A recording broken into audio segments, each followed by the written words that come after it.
ওয়াল আরদ, পৃথিবীর মানুষ তোমরা কি দেখো না এই আসমান এবং জমিনের মালিক আমি আল্লাহ। ইয়াগফিরু লিমান ইয়াশাউ, আমি আল্লাহ যাদেরকে পছন্দ করি, লাইক করি, সিলেক্টেড করি, নির্বাচিত করি, আমি তাদেরকে ক্ষমা করে দিই। জোরে জোরে বলেন সুবহানাল্লাহ। এরপরে রব্বুল আলামিন বলেন ওয়ায়ুযিবু মান ইয়াশাউ, আমি আল্লাহ তাআলা যাদেরকে লাইক করি না, পছন্দ করি না, সিলেক্টেড করি না, নির্বাচিত করি না, তাদের উপরে ওয়ায়ুযিবু মান ইয়াশাউ, আমি তাদের উপরে আযাব দিই। জোরে বলেন নাউযুবিল্লাহ। রব্বুল আলামিন এখানে তিনটা কথা বলছেন। প্রথম কথাটা বলছে তোমরা কি দেখো না ওয়ালিল্লাহি মুলকুস সামাওয়াতি ওয়াল আরদ, এই মুলুকের মালিক এবং আসমান জমিনের মধ্যে যাহা কিছু আছে, অল এভরিথিং, যারা বলবেন না সুবহানাল্লাহ, সবকিছুর মালিক কে? আল্লাহ। ইয়াগফিরু লিমান ইয়াশাউ, আমি আল্লাহ যদি ক্ষমা করে দেই। এটা তাফসীর ক্লাস, কোরআন থেকে কথা বলছি, বানোয়াট কোনো কিচ্ছা কাহিনী বলছি না। আপনারা একটু গভীর মনোযোগে শোনার চেষ্টা করুন।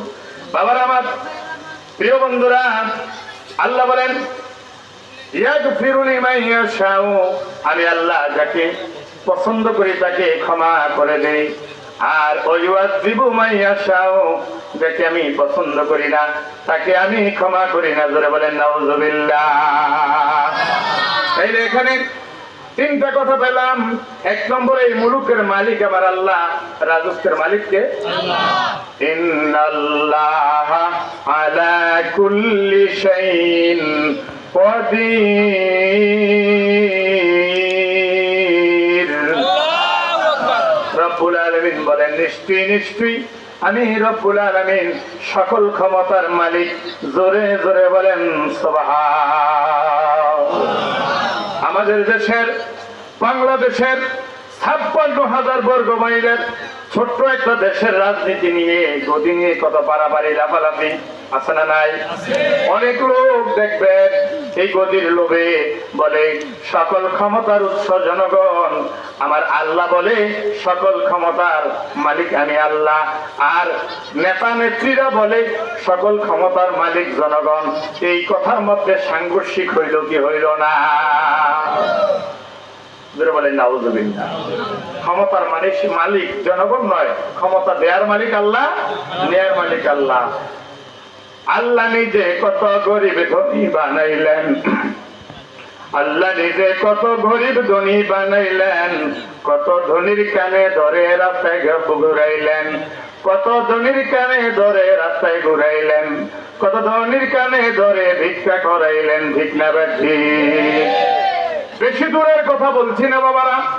এই আপনাদের মতলব উত্তরে একটি গ্রাম আছে, গ্রামের নাম হচ্ছে গালিমখা। গালিমখা গ্রামের মধ্যে একজন মস্ত বড় ধনী লোক ছিল। আজ থেকে প্রায় 50-60 বছর আগে আমি আমার জেঠাজি আল্লামা আব্দুল কাদের নুরী সাহেবের কাছ থেকে ঘটনাটা শুনেছি শাহপুর মাহফিলে। এই লোকটা 100 ট্রাকের মালিক ছিল ওই সময়ের আমলে। কয়শো? 100 ট্রাকের মালিক ছিল। কয়শো? 100 ট্রাকের মালিক। মানুষকে এনকার করতো, তিরস্কার করতো, ঠাট্টা বিদ্রোহ করতো, অহংকার করতো। অহংকারের কারণে এই লোকটা মৃত্যুর আগে 10 বছর ভিক্ষা কইরা খাইতে হয়েছে। জোরে বলেন নাউযুবিল্লাহ।